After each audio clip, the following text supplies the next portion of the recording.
Hello everyone, welcome to our channel. Telugu రాష్ట్రాలలో మారినటువంటి వాతావరణ పరిస్థితులు, కొన్ని జిల్లాల్లో తగ్గినటువంటి వర్షాలు, మరొక అల్పపీడనం బంగాళాఖాతంలో. వివరాల్లోకి వెళ్ళడం వాతావరణ పరిస్థితులు ఏంటి, ఏ జిల్లాల్లో ఎన్ని రోజుల పాటు వర్షాలు కురిసే అవకాశాలు ఉన్నాయి తెలుసుకునే ముందు మీరు మన ఛానల్ కనుక సబ్స్క్రైబ్ చేయనట్లయితే వెంటనే సబ్స్క్రైబ్ చేయండి.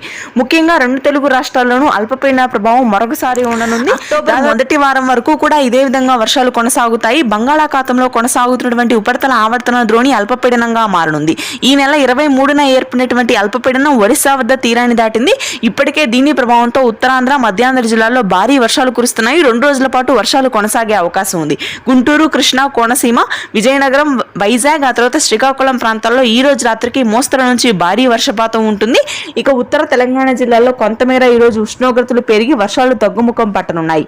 నిజామాబాద్, ఆదిలాబాద్, ఖమ్మం, భద్రాద్రి జిల్లాల్లో మాత్రం వర్షాలు కురుస్తాయి. గత 2 రోజులుగా నమోదవుతున్నటువంటి వర్షాలు తగ్గుతాయి మిగిలిన జిల్లాల్లో. హైదరాబాద్ నగర ప్రాంతం మొత్తం కూడా ఈ రోజు రేపు ప్రస్తుతానికి పొడి వాతావరణం కొనసాగుతుంది. కుకట్పల్లి, అమీర్పేట, కాగజ్ నగర్, మల్కాజ్గిరి, మణికొండ ప్రాంతాల్లో మాత్రం వర్షాలు నమోదవుతాయి. రాయలసీమ వ్యాప్తంగా ఈ రోజు వర్షాలు పెరిగే అవకాశం ఉంది. తిరుపతి, చిత్తూరు, పలమనేరు, నంద్యాల ప్రాంతాల్లో. ఇది ప్రస్తుతానికి ఉన్న వెదర్ అప్డేట్.